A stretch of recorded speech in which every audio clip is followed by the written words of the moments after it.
Facebook live में आप लोगों का स्वागत है। आज हम लोगों ने जो बातचीत शुरू की थी नेशनल हायर एजुकेशन से संबंधित जो ड्राफ्ट मोदी सरकार ने जारी किया है, उस ड्राफ्ट का पहला एपिसोड कल था और आज दूसरा एपिसोड है।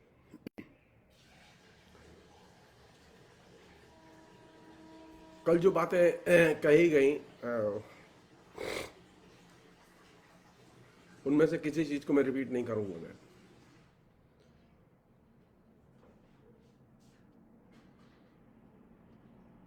मोदी ने जो ड्राफ्ट पेश किया है,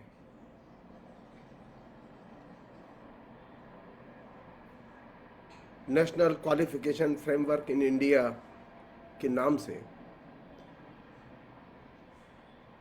ये ड्राफ्ट का नाम है national higher education qualifications framework. इसमें एक सेक्शन है, section 3, national qualification framework in India. इस सेक्शन को गंभीरता से पढ़ने से समझ में आएगा आपको कि नरेंद्र मोदी पूरे देश को किस दिशा में ले जाना चाहते हैं। वो कहते हैं इस सेक्शन में, पहले नरेंद्र मोदी की बात कही जाए, फिर उसके बाद में उनकी बारे में उनका मूल्यांकन किया जाए कि आखिर वो करना क्या चाहते हैं, खेल क्या है। तो सेक्शन 3 में, ड्राफ्ट के सेक्शन 3 में वो कहते हैं कि उसमें बुनियादी जोर है वोकेशनल एजुकेशन पर, और उनका कहना यह है कि श्रम मंत्रालय और मानव संसाधन मंत्रालय ने जो सिफारिशें भेजी थी उसके आधार पर उन्होंने ये लक्ष्य निर्धारित किया है।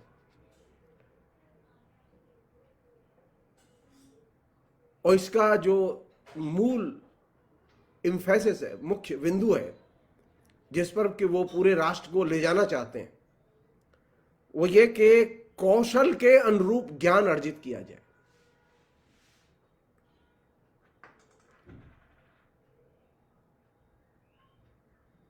और इसमें भी ज्ञान पर कम, कौशल क्षमता के विकास पर, यानी स्किल्ड डेवलपमेंट पर ज्यादा जोर है।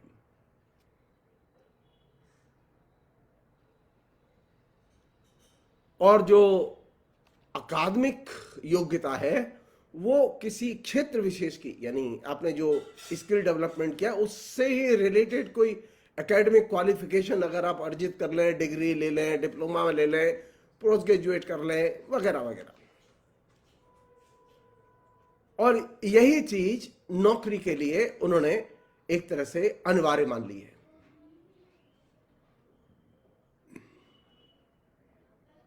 इसी ड्राफ्ट में वे ये भी कहते हैं कि पेशेवर ज्ञान का मतलब है अपने क्षेत्र का, अपनी फील्ड का ज्ञान होना, उसके एक या एक से अधिक एरियाज के बारे में जानना।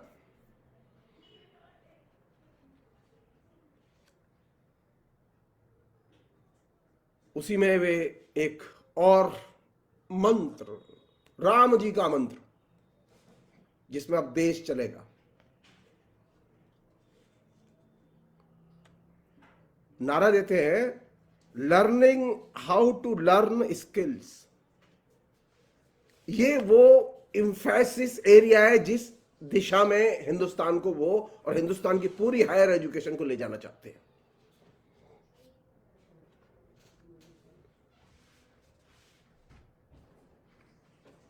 मैंने कल एक बात कही थी, वहीं से मैं बात शुरू कर रहा हूं। ये आज का हिस्सा है जिसकी कि हम लोग अब विवेचना करेंगे।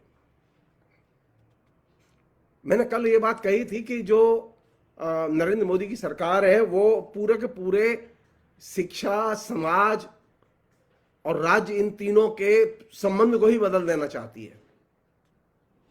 वो जो स्किल, जो प्रशिक्षण है, लर्नर है और नौकरी प्रदाता है, इनके अंतर संबंध पर वे खास जोर दे रहे हैं।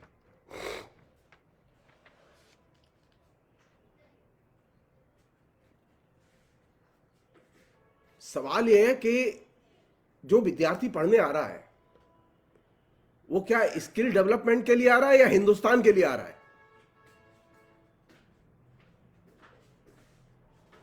जो कौशल से युक्त होगा विद्यार्थी वो हिंदुस्तान को जानेगा कि नहीं जानेगा? अभी तक की स्थिति है कि शिक्षा के का लक्ष्य ये रहा है कि हिंदुस्तान के बारे में बताया जाए, हिंदुस्तान के समाज के बारे में बताया जाए, हिंदुस्तान के बारे में उसे शिक्षित किया जाए, हिंदुस्तान के समाज की क्या जरूरत है उनके बारे में शिक्षित किया जाए। लेकिन अब ये मॉडल नरेंद्र मोदी नई शिक्षा नीति और ये जो नेशनल हायर एजुकेशन से संबंधित जो उन्होंने जो डॉक्यूमेंट्स जारी किया है, इसके जरिए वो इस पूरे फ्रेमवर्क को एकदम ध्वस्त कर देना चाहते हैं।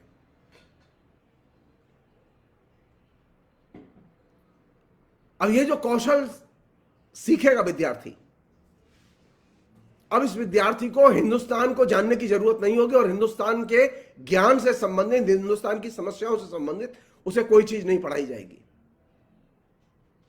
तो उसका कोई प्रोविजन ही नहीं, उसकी कोई जरूरत ही नहीं महसूस करते नरेंद्र मोदी। क्योंकि उनका मोटो अब पहले था शिक्षा देश की जनता के लिए, अब तक मोटो रहा है शिक्षा देश के विकास के लिए,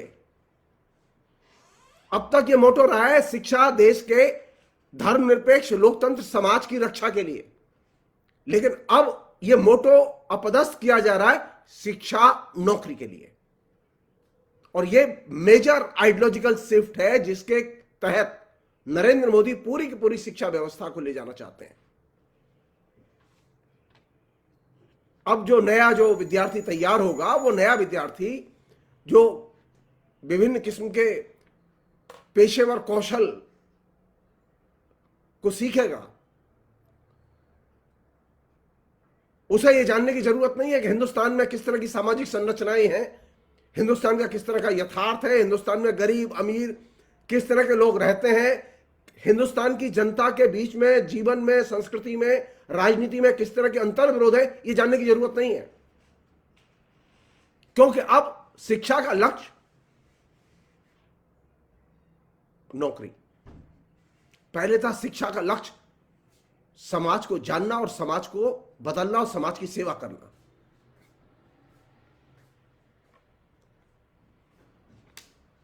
तो जो शिक्षा नौकरी के लिए अर्जित की जाएगी, वैसी स्थिति में जो लड़का तैयार होगा वो समाज के साथ एकीकृत नहीं कर पाएगा, उसका समाज के साथ में एक एलिनेशन, परमानेंट अलगाव नरेंद्र मोदी का शिक्षा का मॉडल पैदा करेगा। और इस स्थिति में जो समाज में जो नौजवान तैयार होगा, उसके शिक्षित होने के भयानक सामाजिक, सांस्कृतिक, राजनीतिक परिणाम निकल सकते हैं। आज की स्थिति जो अभी तक जो पाठ्यक्रम हम लोग पढ़ते रहे, तमाम किस्म की कमजोरियों के बावजूद आप स्त्री के दमन, दलित उत्पीड़न, तमाम गांव का शोषण, ग्रामीण अर्थव्यवस्था का शोषण, आर्थिक उत्पीड़न, तमाम किस्म के सामाजिक अंतर्विरोध, इनकी शिक्षा विद्यार्थी को मिलती थी। लेकिन अब ये सब चीजें उसके पाठ्यक्रम का हिस्सा नहीं होंगी, क्योंकि उसे नौकरी के लिए शिक्षा लेनी है और उसे सिर्फ पेशेवर कौशल अर्जित करना है।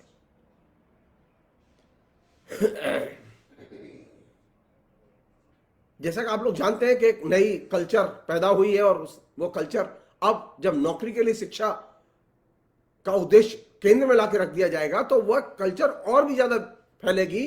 वो कल्चर क्या है? अब कर्मचारी मैनेजर के मातहत होते हैं, मैनेजर जैसे कहता है वैसे कर्मचारी को करना होता है, हर हालत में करना होता है।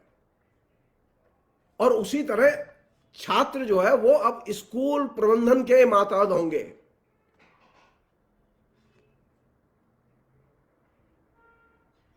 और बच्चे जाहिर है कि वो अपने अभिभावक के मातहत होंगे।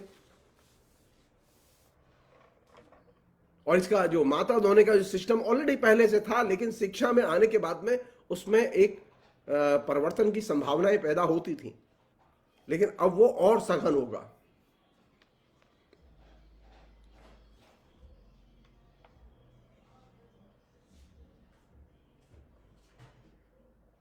नरेंद्र मोदी ने जो ये सोचा है कि शिक्षा को नौकरी से जोड़ा जाए, तो जैसा कि मैंने पिछली बार कहा था कि अब लेबर मार्केट ही नहीं है, लेबर ही गायब हो गया, लेबर को पैदा करने वाले कारखाने ही जब गायब हो गए, तो अब शिक्षा और लेबर के बीच में संबंध कैसे बनाएंगे आप? या नौकरी और शिक्षा के बीच में संबंध कैसे बनाएंगे आप?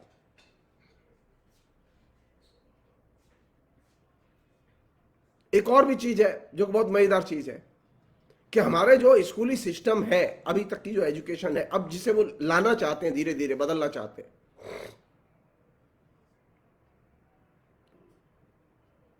उससे ज्ञान की अब जरूरत नहीं होगी, नॉलेज की जरूरत नहीं होगी, आपको उपयोगी ज्ञान की जरूरत होगी। और जब आपको उपयोगी ज्ञान की जरूरत होगी तो जाहिर है कि दिमाग कैसा होगा मास्टर का? शिक्षा का उद्देश्य सिर्फ यही नहीं था कि विद्यार्थी तैयार किए जाएं, शिक्षा का उद्देश्य यह भी रहा है कि शिक्षकों का इंटेलेक्चुअल ट्रांसफॉर्मेशन किया जाए। अगर शिक्षा को हम सिर्फ काम से जोड़ देंगे, पेशेवर कौशल की शिक्षा से जोड़ देंगे, जैसा कि नरेंद्र मोदी कहते हैं, और जो उनका जो ड्राफ्ट जो उन्होंने जारी किया है, वो ड्राफ्ट एक चीज पर एकदम साइलेंट है, वो ये कि शिक्षकों का इंटेलेक्चुअल ट्रांसफॉर्मेशन कैसे होगा, शिक्षक इंटेलेक्चुअली कैसे अपने को अपग्रेड करेंगे, इसकी कोई व्यवस्था नहीं है। इसका मतलब है कि अब शिक्षक जो पहले अपने को इंटेलेक्चुअली ट्रांसफॉर्म करने की उनके पास में संभावनाएं होती थी, भविष्य में ये फ्रेमवर्क लागू होने के बाद में शिक्षकों के बौद्धिक रूपांतरण की संभावनाएं लंबे समय के लिए दफन कर दी जाएंगी।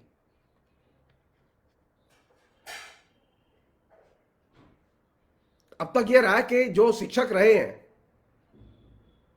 उन शिक्षकों ने नए विचारों को, नई खोजों को अपनी शिक्षा के दौरान ही अर्जित किया और विकसित किया और संप्रसारित किया, विद्यार्थियों को उसका पार्टनर बनाया, विद्यार्थियों में उसका संप्रसार किया।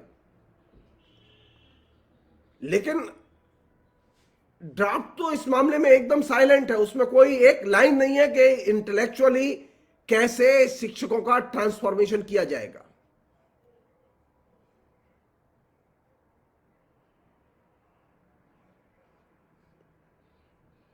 अभी भी बड़े पैमाने पर यह दिक्कत हम झेलते हैं कि हमारे यहां एक शिक्षकों का एक बड़ा वर्ग है जो कि यथास्थितिवादी है, जो कि नई चीजें नहीं पढ़ता है, नई खोज में जिसकी दिलचस्पी नहीं है। तब भी एक छोटा सा सेक्शन ही सही, लेकिन अभी विश्वविद्यालयों के ढांचे में पॉलिसी लेवल पर यह चीज उपलब्ध थी कि इंटेलेक्चुअली कोई शिक्षक चाहे तो वो अपना ट्रांसफॉर्मेशन कर सकता है।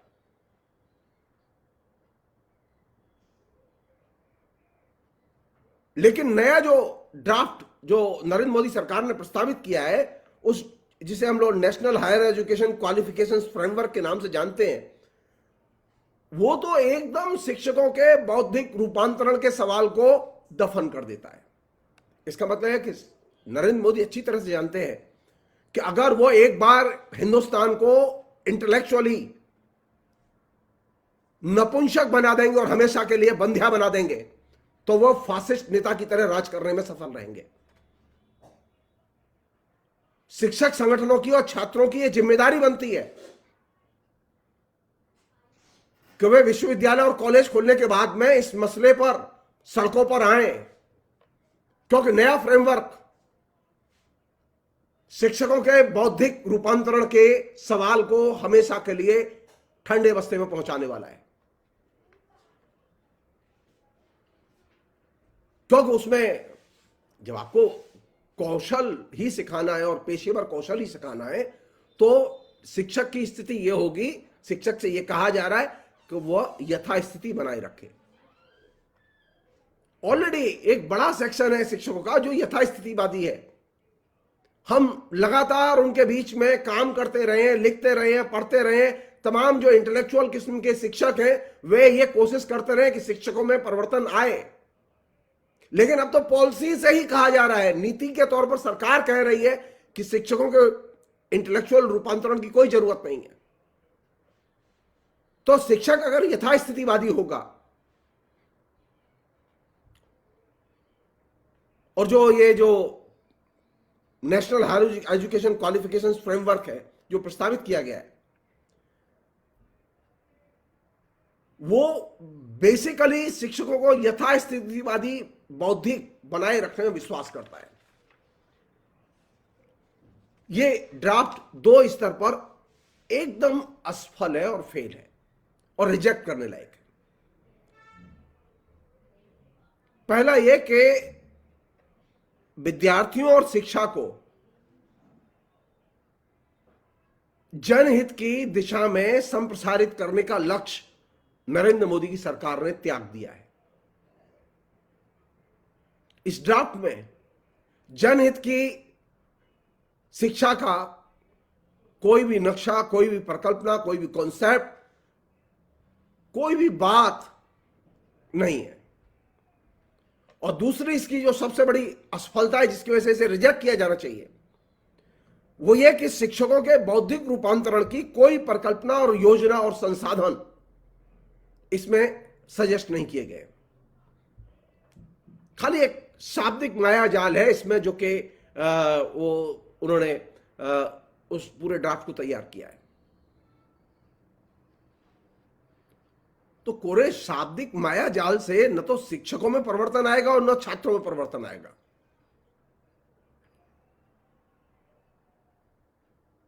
और सबसे बुनियादी चीज क्या है, नरेंद्र मोदी से सवाल किया जाना चाहिए कि देश की रक्षा के लिए कारपोरेट हितों की रक्षा करना जरूरी है, लोकतंत्र की रक्षा करना जरूरी है।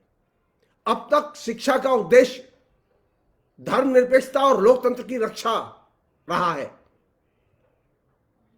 पहली बार एक ऐसा एजुकेशनल फ्रेमवर्क हमारे सामने पेश किया जा रहा है जिसने धर्मनिरपेक्षता और लोकतंत्र के लक्ष्य की रक्षा को शिक्षा के उद्देश्य से गायब कर दिया है।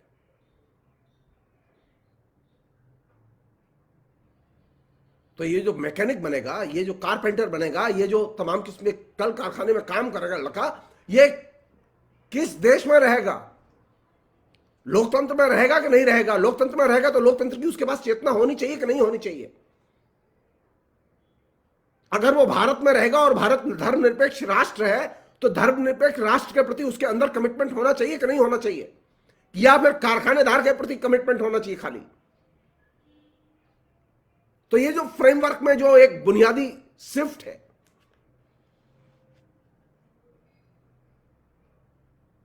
पहले यह था कि शिक्षा को लोकतंत्र के संरक्षण की चौकी के तौर पर विकसित किया गया और हमने तमाम खामियों के बावजूद 70 साल तक इसकी प्रैक्टिस की। हमारे शिक्षा के विश्वविद्यालय, कॉलेज, पाठ्यक्रम लोकतंत्र और धर्मनिरपेक्षता की अग्रणी कतार में गिने गए। इससे बड़े पैमाने पर धर्मनिरपेक्ष और लोकतांत्रिक समाज के निर्माण में मदद मिली। लेकिन जब आप धर्मनिरपेक्ष लोकतांत्रिक समाज या ह्यूमन राइट्स को संरक्षित करने के लक्ष्य को ही शिक्षा से हटा देंगे और लड़के को खाली नौकरी चाहिए, नौकरी चाहिए, चाहे घर में आग लग जाए, चाहे घर के बाहर दंगे हो जाएं, चाहे घर के बाहर जो है नृशंस हत्याएं हो, लड़का बोलेगा नहीं, क्योंकि आपने उसका ब्रेन एकदम धो के साफ कर दिया है कि बेटा तुझे संसार में रहना है तो सिर्फ अपनी नौकरी की चिंता कर, तू राष्ट्र की चिंता मत कर, तू समाज की चिंता मत कर। तो शिक्षा में अभी तक यह था कि शिक्षा का लक्ष्य था लोकतंत्र की और ह्यूमन राइट्स के कंसर्न शिक्षा के साथ इंटीग्रेटेड थे। लेकिन अब तो लोकतंत्र और धर्मनिरपेक्षता के और मानवाधिकार के जो कंसर्न है वो शिक्षा से बहिष्कृत कर दिए गए। जो नया फ्रेमवर्क है वो उनके बारे में एकदम साइलेंट है। तो ऐसी शिक्षा से, यानी नौकरी के लिए जो पेशेवर कौशल की शिक्षा का जो फ्रेमवर्क जो लाया जा रहा है, उससे शिक्षकों में और छात्रों में एक बड़ा समूह यथास्थितिवादी पैदा होगा और एक समूह ऐसा भी पैदा होगा जो बड़े पैमाने पर रूढ़िवादी हो। और इससे समाज में आइडियोलॉजिकल फंडामेंटलिज्म या धार्मिक फंडामेंटलिज्म को बढ़ावा मिलेगा। तो नरेंद्र मोदी का जो नया फ्रेमवर्क है वो आइडियोलॉजिकल फंडामेंटलिज्म की तरफ, धार्मिक फंडामेंटलिज्म की तरफ देश को ले जाएगा, क्योंकि इस शिक्षा का लक्ष्य लोकतंत्र, धर्मनिरपेक्षता और मानवाधिकारों की रक्षा के लिए शिक्षा नहीं है, बल्कि इसका लक्ष्य है नौकरी के लिए शिक्षा। एक जमाना था कि हमारे जो सरकारी विश्वविद्यालय थे, उनके जो क्लासरूम थे, वो क्लासरूम क्रिएटिविटी के और बौद्धिक क्षमता के विकास के केंद्र हुआ करते थे। अभी भी बड़े पैमाने पर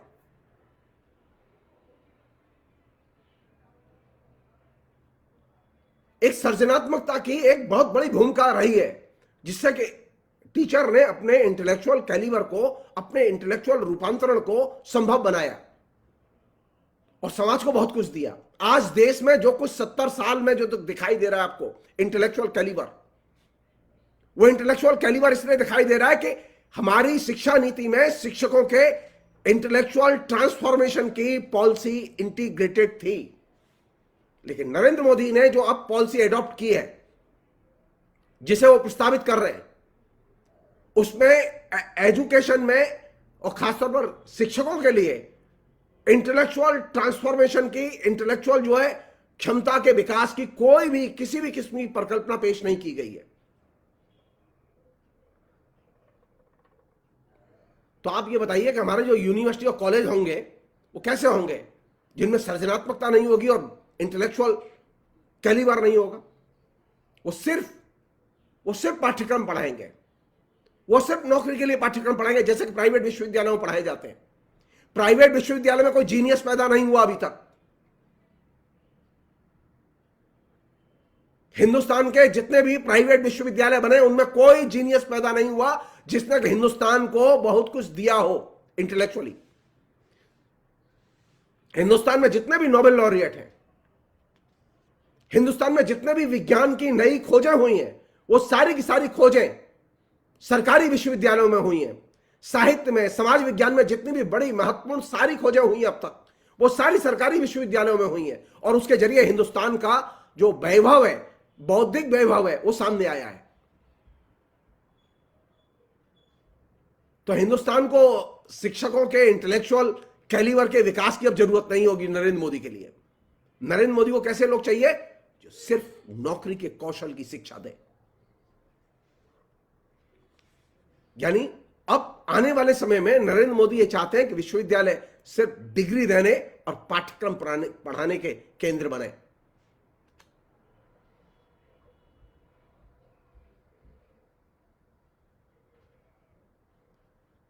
अगर नरेंद्र मोदी चाहते हैं कि उनको लोकतंत्र से प्रेम है, मुझे तो संदेह है कि उन्हें लोकतंत्र से प्रेम है। अगर वे चाहते हैं कि उन्हें धर्मनिरपेक्षता से प्रेम है, ह्यूमन राइट से प्रेम है, मुझे संदेह है कि उन्हें प्रेम है, तो उन्हें खुल के कहना चाहिए था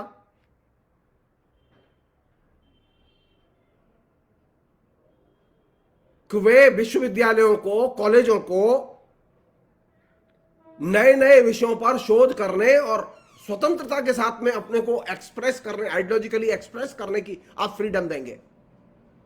लेकिन नरेंद्र मोदी के 7 साल का जो एक्सपीरियंस है वो ये है कि किसी भी केंद्रीय विश्वविद्यालय में नरेंद्र मोदी ने अपने खिलाफ एक गोष्ठी और सभा तक नहीं होने दी। जवाहरलाल नेहरू विश्वविद्यालय के विद्यार्थी सड़कों पर आंदोलन करते रहे,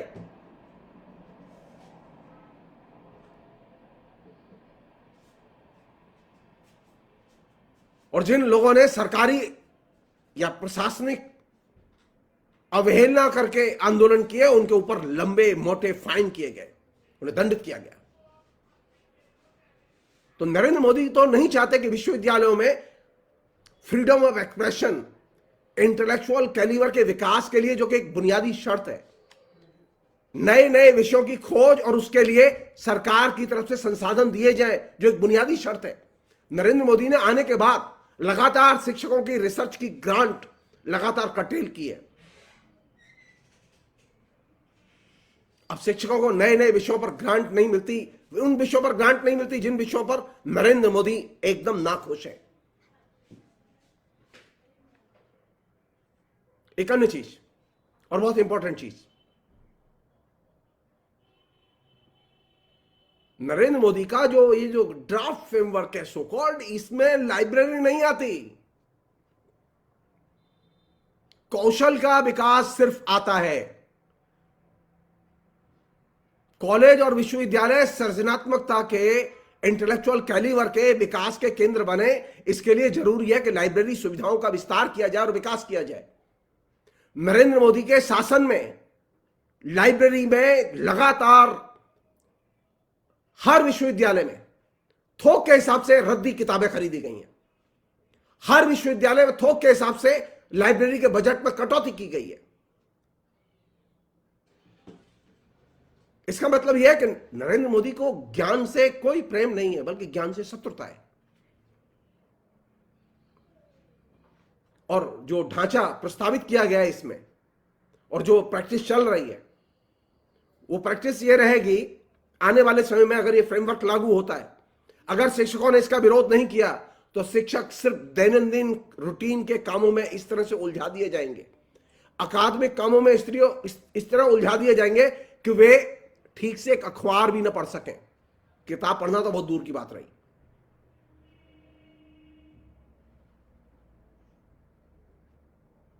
अभी तक यह रहा है कि जो शिक्षा रही है वो हमारी क्रिटिकल नॉलेज और क्रिटिकल आउटलुक के विस्तार में मदद करती रही है। लेकिन अगर हम सिर्फ नौकरी के लिए शिक्षा लेंगे, सिर्फ वही शिक्षा लेंगे जो हमें उपयोगी है, तो इससे तो विद्यार्थी की कभी क्रिटिकल फैकल्टी का विकास नहीं होगा, शिक्षक की क्रिटिकल फैकल्टी का विकास नहीं होगा, नए किस्म के अनुसंधान होंगे ही नहीं विश्वविद्यालयों में। तो क्या करेंगे शिक्षक? शिक्षक सिर्फ प्रयोजनमूलक शिक्षा देंगे, नोट्स लिखाएंगे, और शिक्षक अब शिक्षक नहीं होंगे बल्कि क्लर्क होंगे, क्लर्क की तरह काम करेंगे। और ये जो शिक्षा और शिक्षक का जो पतन है, ये पतन इस ड्राफ्ट के अंदर समाहित है। अभी पिछले वर्षों से ये चीज चल रही है कि शिक्षक ने अपने को एक तरह से अकादमिक मजदूर में कन्वर्ट कर लिया है। उसने शिक्षक की जगह एक बहुत बड़ा हिस्सा है जिसने छोड़ दिया, वो नोट्स लिखाने का काम करता है, वो ठीक से पढ़ाता नहीं है इंटेलेक्चुअली। नरेंद्र मोदी ने इस चीज को कैच किया है।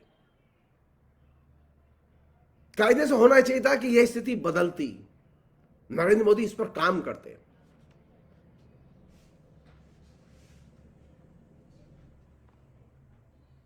अगर शिक्षकों को शैक्षणिक मजदूर या शैक्षणिक या अकादमिक क्लर्क बना दिया जाएगा, या सिर्फ नोट्स लिखाने वाले एक व्यक्ति में कन्वर्ट कर दिया जाएगा, या फिर उसे सिर्फ कौशल के शिक्षक के तौर पर विकसित कर दिया जाएगा, तो आप तय मान लीजिए शिक्षा और शिक्षक और छात्र, इन तीनों की बुद्धि एकदम कुंद हो जाएगी। और ऐसी स्थिति में क्या होगा? शिक्षक कैसे होंगे? ये जो शिक्षक मजदूर है, ये शिक्षक जो क्लर्क है, वो कैसे होंगे? वो सिर्फ आदेश के पालन करने वाले होंगे। हेड ने जो कहा है वो मानो, बीसी ने जो कहा है वो मानो, जो आपको ऑर्डर दिया जा रहा है वो मानो।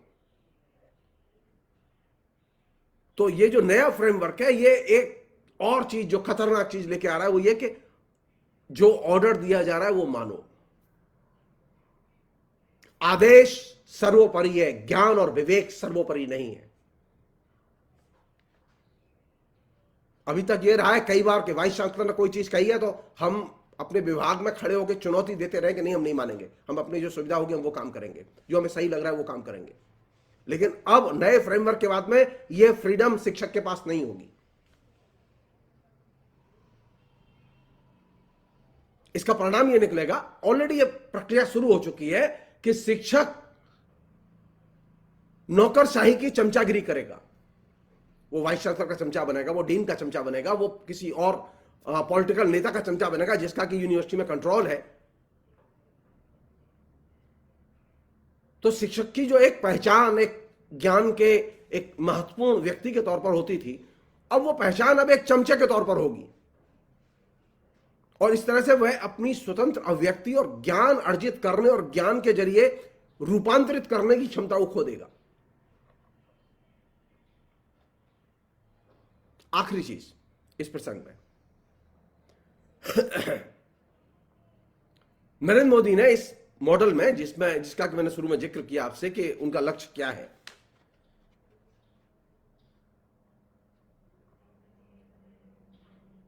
नरेंद्र मोदी ने credit credit credit course credit, इसका बहुत भारी जो है एक तरह से जाल फैलाया हुआ है उसमें।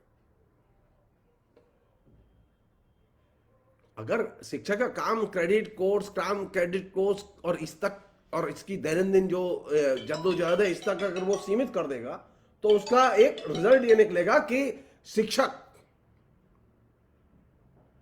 पूरी तरह से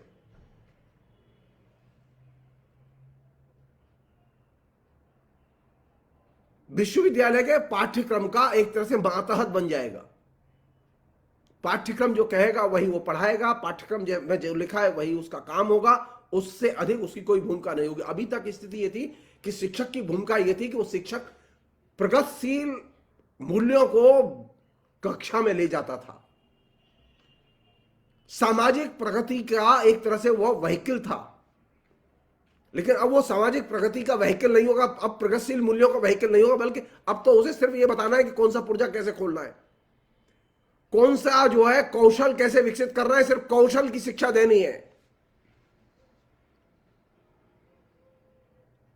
मैं सिर्फ यहां याद दिलाना चाहता हूं, रविन्द्रनाथ ठाकुर ने एक जमाने में इस उपयोगितावादी शिक्षा की सबसे तीखी आलोचना की थी और कहा था कि उपयोगितावादी शिक्षा विद्यार्थियों और शिक्षकों के दिमाग नहीं खोलती, वो यथास्थिति बनाए रखती है, उनका बौद्धिक विकास नहीं करती। कायदे से होना यह चाहिए था कि हमारे पास में और ज्यादा शिक्षकों के लिए फ्रीडम, और ज्यादा रिसर्च के लिए पैसा, और ज्यादा स्वतंत्रता, नए नए विषयों पर खोज की और ज्यादा संभावनाओं की ओर शिक्षकों को ठेला जाता। लेकिन उधर ठेलने की बजाय उनको एक ऐसे काम की तरफ ठेला जा रहा है जो कि उनका काम नहीं है।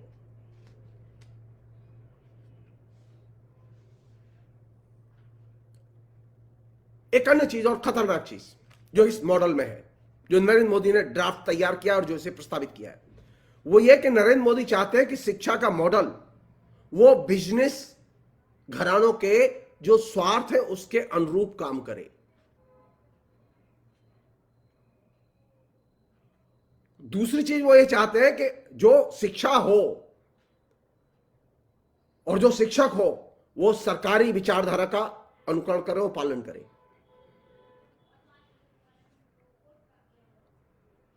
और इसका सबसे बढ़िया तरीका क्या है? भाषा बड़ी अच्छी है, ऊपर से समझ में नहीं आएगी। भाषा यह है कि हम कौशल सिखाने के बहाने हम विशेषज्ञ तैयार करेंगे। ये जो कौशल सिखाने के बहाने विशेषज्ञ तैयार करने की जो पद्धति है, ये टिपिकल वह पद्धति है जिसके जरिए अधिनायकवादी राजनीति अपना जनाधार तैयार करती रही है शिक्षा संस्थानों में। यह कौशल सिखाने की वह पद्धति है जो कि शिक्षा को उसने कारपोरेट हाउसेस का पिछलग्गू बना दिया है। कारपोरेट हितों को सर्वोपरि मानकर आप शिक्षा ग्रहण करें। यही प्राइवेट संस्थानों में यही हो रहा है। ये तमाम प्राइवेट यूनिवर्सिटी और संस्थान है वो इसी की शिक्षा देते हैं कि कारपोरेट के हित जहां तुम काम करते हो वह हित सर्वोपरि है, राष्ट्र का हित सर्वोपरि नहीं है। आज तक आपने कभी भी किसी भी कारपोरेट हाउसेस में काम करने वाले किसी भी अफसर को कभी शिकायत करते सुना कि रिलायंस ने यह घोटाला कर दिया, प्लीज एफआईआर दर्ज कीजिए? आपने कभी किसी अफसर को सुना कि आईसीआईसीआई बैंक के किसी बैंक मैनेजर ने यह शिकायत की हो कि बैंक में घोटाला हो गया, आप जनरल मैनेजर के खिलाफ में एफआईआर कीजिए? जी नहीं, क्योंकि कारपोरेट हितों के अनुरूप जब शिक्षा लेकर लोग आएंगे तो उसकी यह पहली शर्त है कि कारपोरेट हितों के खिलाफ में आप बोल नहीं सकते। आप कारपोरेट हितों की रक्षा के लिए कटिबद्ध हैं। चारों तरफ लूट मची हुई है, कारपोरेट घरानों की तरफ से खुल्लम खुल्ला लूट हो रही है, लेकिन एक भी कारपोरेट घराने का एम्प्लॉय, एजुकेटेड लोग जो तमाम डिग्रियां लेकर आते हैं मैनेजमेंट की और दूसरे संस्थानों की, वो कभी खुल के मुंह नहीं खोलते। तो जो नया जो मॉडल है जिसको कि आप पेशेवर विशेषज्ञता के नाम पर आप विकसित करना चाहते हैं, वो कुल मिला के कारपोरेट हितों का एक तरह से अनुगामी बनाएगा और भारत आकंठ करप्शन में और मूल्यहीनता में गोते लगाएगा। तो कारपोरेट हाउस को सिर्फ मुनाफे से मतलब है, उनको इससे मतलब नहीं है कि देश में मूल्यहीनता बढ़ रही है, देश में अराजकता बढ़ रही है, देश में फंडामेंटलिज्म बढ़ रहा है, इससे उन्हें कोई लेना देना नहीं है। उनको सिर्फ इतना चाहिए कि उनका मुनाफा और उनकी बेईमानी, उनकी धूर्तताएं, उनकी सरकारी संसाधनों की लूट, उनकी जनता के संसाधनों की लूट वो जारी रहे और उस पर कोई उंगली न उठाए। अभी जितनी भी आवाज उठी है प्रतिवाद में कारपोरेट हाउसेस के खिलाफ में, वो कहां से उठी हैं? वे तमाम उन लोगों ने उठाई हैं जो कि सरकारी विश्वविद्यालयों में काम करते हैं। वे तमाम अर्थशास्त्री, वे प्रोफेसर, वे लेखक, वे लोग जो कि कारपोरेट हाउसेस के साथ काम नहीं करते।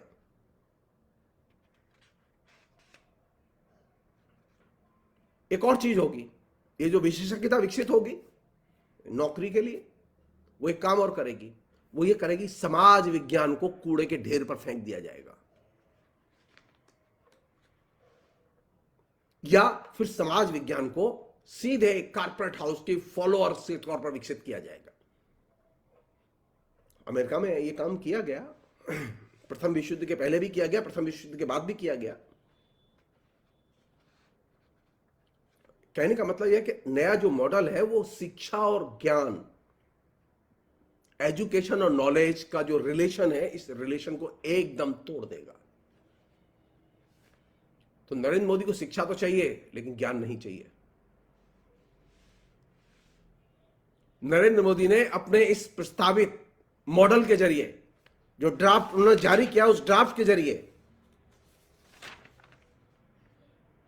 ये national higher education qualifications framework draft के जरिए उन्होंने एक बहुत ही सिंपल और क्लियर कट मैसेज दिया है कि मुझे शिक्षा तो चाहिए लेकिन नॉलेज नहीं चाहिए, मुझे शिक्षक चाहिए लेकिन इंटेलेक्चुअल शिक्षक नहीं चाहिए, मुझे सिर्फ क्लर्क शिक्षक चाहिए, मुझे ऐसे शिक्षक चाहिए जो कि सिर्फ फॉलोअर हो, जो आदेश पर काम करें, मुझे ऐसे शिक्षक नहीं चाहिए जो विवेक, तर्क और राष्ट्र हित में, लोकतंत्र के हित में, मानवाधिकारों के हित में काम करें, मुझे ऐसे शिक्षक नहीं चाहिए।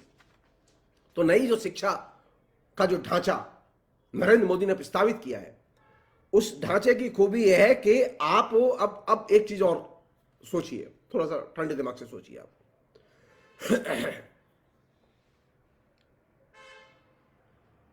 अगर व्यापार की उन्नति का उपकरण अगर शिक्षा को बना दिया जाएगा, जैसा कि नरेंद्र मोदी चाहते हैं, नौकरी और पेशेवर कौशल के बीच में जो रिश्ता बनाया जा रहा है और जिसकी शिक्षा दी जा रही है, इसकी तरह तरह से प्रोपेगेंडा हो रहा है। ऑलरेडी एक प्राइवेट संस्थान इस दिशा में काम कर रहे हैं, वे प्रोपेगेंडा कर रहे हैं, हम उसी से परेशान थे। लेकिन अब तो सरकार खुल्लम खुल्ला इस क्षेत्र में उतर आई है, अभी तक सरकार यह बात नहीं कर रही थी। तो अब ये जो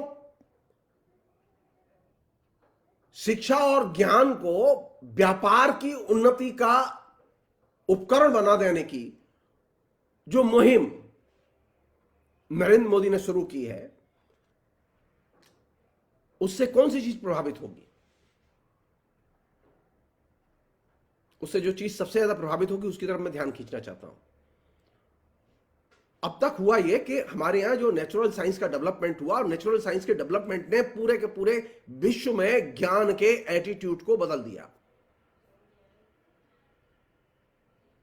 नरेंद्र मोदी वो जिस ड्राफ्ट में 18 विश्वविद्यालयों की बात करते हैं ना, कि हमारे भारत में महान 18 विश्वविद्यालय थे, नरेंद्र मोदी को ज्ञान नहीं है। वो जो 18 विश्वविद्यालय थे वे सिर्फ टीका टीका और सिर्फ टीका और भाष्य सिर्फ भाष्य लिखा करते थे।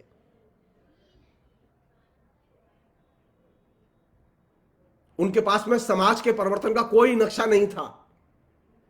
वो चाहे नालंदा विश्वविद्यालय हो, चाहे तक्षशिला विश्वविद्यालय हो, चाहे वो विक्रमशिला विश्वविद्यालय हो। जब प्रकृति विज्ञान की खोज आई, जब नेचुरल साइंस की 17वीं शताब्दी में खोज आई, तो उसने ज्ञान के क्षेत्र में एक नई चीज घटित की, सारी दुनिया को प्रभावित किया उसने।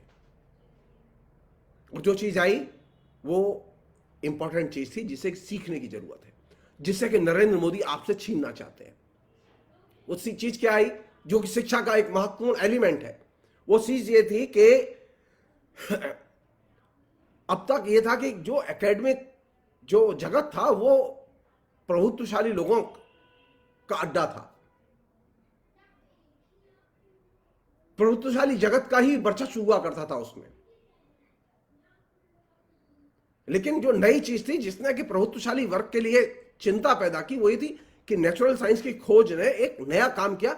उसने खोज यानी सर्च के कॉन्सेप्ट को एजुकेशन में इंट्रोड्यूस किया। पहली बार हुआ कि खोज की दिशा में आगे बढ़ो,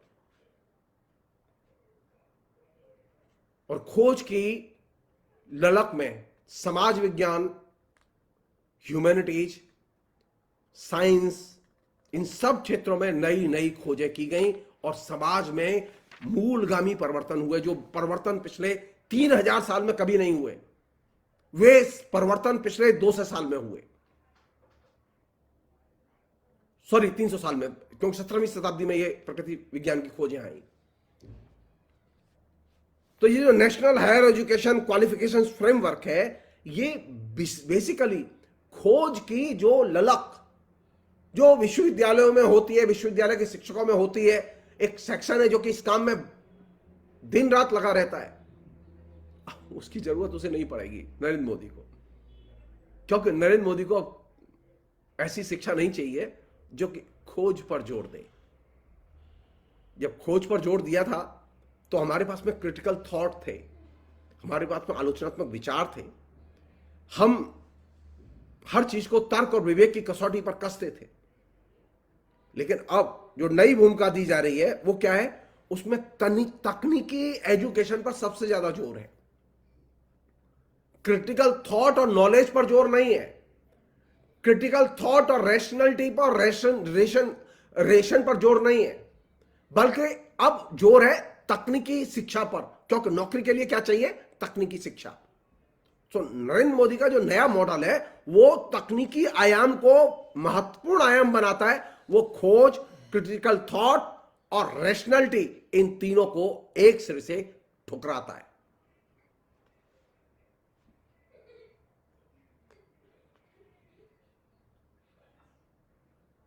आखिरी चीज, और ये कह के मैं ये बात यहां समअप करूंगा।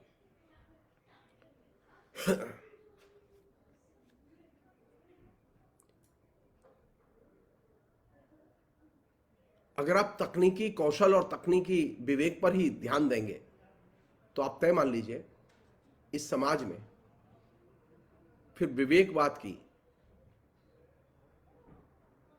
ज्ञान के विभिन्न किस्म के वाद विवाद संवाद की और ज्ञान की नई खोजों की,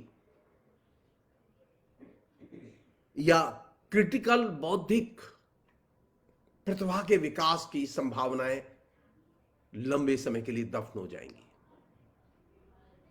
क्योंकि तकनीकी कौशल का इन सबसे एक तरह से बैरभाव है। मुझे ड्राइवर चाहिए, मुझे कारपेंटर भी चाहिए, मुझे फैक्ट्री में काम करने वाले मजदूर भी चाहिए, लेकिन इसके अलावा मुझे जो चीज चाहिए वो यह है कि मुझे नॉलेज चाहिए, मुझे क्रिटिकल विचार चाहिए, ऐसे विचार चाहिए जो कि हिंदुस्तान की जनता के जो मानवाधिकार है उनकी रक्षा में वे नागरिकों को तैयार कर सकें। मुझे सिर्फ ड्राइवर, कंडक्टर, कारपेंटर, समोसा बनाने वाला, कचौड़ी बनाने वाला, ये छोले बनाने वाला, सिर्फ ऐसा आदमी नहीं चाहिए खाली। मुझे ऐसा आदमी भी चाहिए जो कि विचारवान हो, जो कि हिंदुस्तान की जनता की समस्याओं को, धड़कन को समझता हो। जो नई शिक्षा का फ्रेमवर्क है वह आपको समाज, समाज के यथार्थ, समाज और समाज के जो कंट्राडिक्शन है, समाज के विकास के लिए जो प्रगतिशील मूल्य चाहिए और उन मूल्यों के लिए जिस तरह का शैक्षिक अकादमिक शिक्षा के अंदर जो एक तरह से इंटेलेक्चुअल जो चेंज होना चाहिए, उस चेंज को वो एकदम इग्नोर करते हैं। और यही वो खतरनाक जगह है जहां से कि फासिज्म की गंध आती है।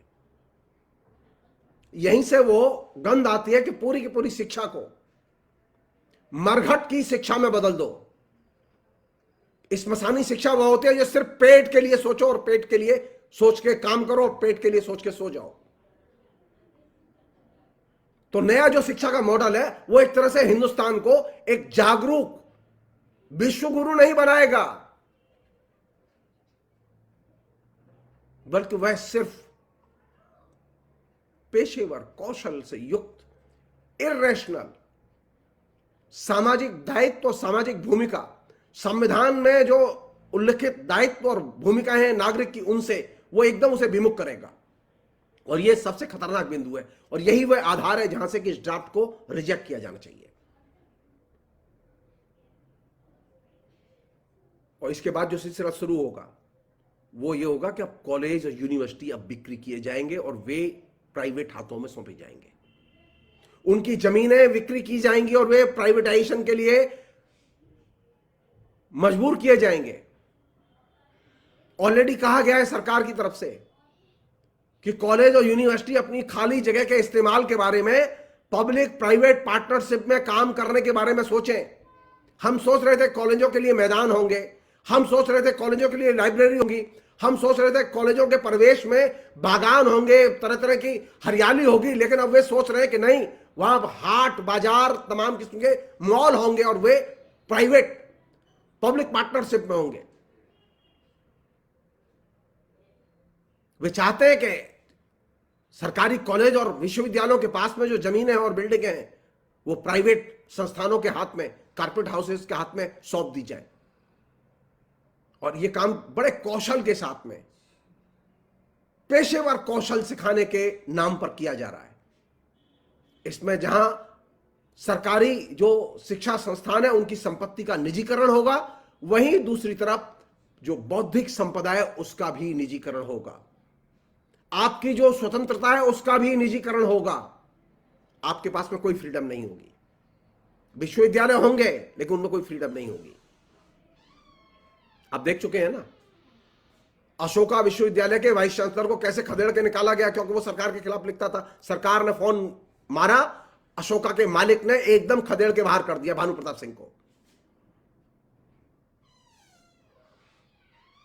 किसी भी विश्वविद्यालय के वाइस चांसलर की यह हिम्मत नहीं होगी कि वह सरकार के खिलाफ में बोल सके और उंगली उठा सके, सरकार चाहे जितने जुल्म करे। मैं सिर्फ आपको एक उदाहरण बता रहा हूं, मैं अपने अनुभव का।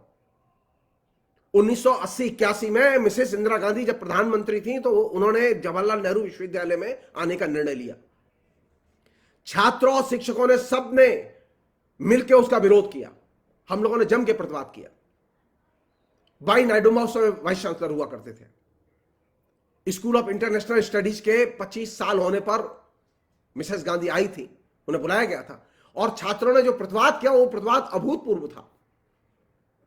पुलिस ने जम के लाठीचार्ज किया, छात्रों को चोटें आई, अनेक छात्र गिरफ्तार किए गए। इसके बाद जब हम सब लोग मिलकर भाई नायडूम्मा से मिलने गए और उनसे पूछा कि ये पुलिस किसके कहने से कैंपस में आई। भाई नायडूम्मा ने वाइस चांसलर थे जवाहरलाल नेहरू विश्वविद्यालय के, वो इंदिरा गांधी के राइट हैंड हुआ करते थे। उन्होंने लिखित बयान दिया कि पुलिस मुझसे बिना पूछे आई, और उन्होंने बाकायदा थाने फोन किया कि जो लड़के गिरफ्तार किए गए उनको तुरंत रिहा किया जाए। और आप जान लीजिए, किसी भी विद्यार्थी के खिलाफ में वाई नायडूम्मा ने कोई एक्शन नहीं लिया, छात्रों ने कोई वायलेंस नहीं किया, सिर्फ प्रोटेस्ट किया। दूसरे दिन इंदिरा गांधी का भाषण जवाहरलाल नेहरू विश्वविद्यालय में दिया गया, पेज पर कहीं नहीं था, फ्रंट पेज पर सिर्फ एक ही खबर थी, जवाहरलाल नेहरू विश्वविद्यालय के छात्रों ने इंदिरा गांधी का प्रतिवाद किया। नायडूम्मा की क्या पोजीशन थी?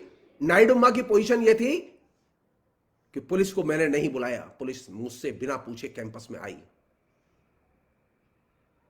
आज कोई वाइस चांसलर ये कहने की स्थिति में है? भविष्य में कोई वाइस चांसलर ये कहने की स्थिति में होगा कि वो सरकार के खिलाफ बोल सके, प्रधानमंत्री के खिलाफ बोल सके? क्योंकि आपने यूनिवर्सिटी में एक क्रिटिकल एटमॉस्फेयर, नॉलेज का एटमॉस्फेयर, एक ऐसा एटमॉस्फेयर जिसमें इंटेलेक्चुअल्स की रक्षा की जाए, उनके फ्रीडम ऑफ एक्सप्रेशन की, उनके प्रोटेस्ट की, उनकी रक्षा की जाए।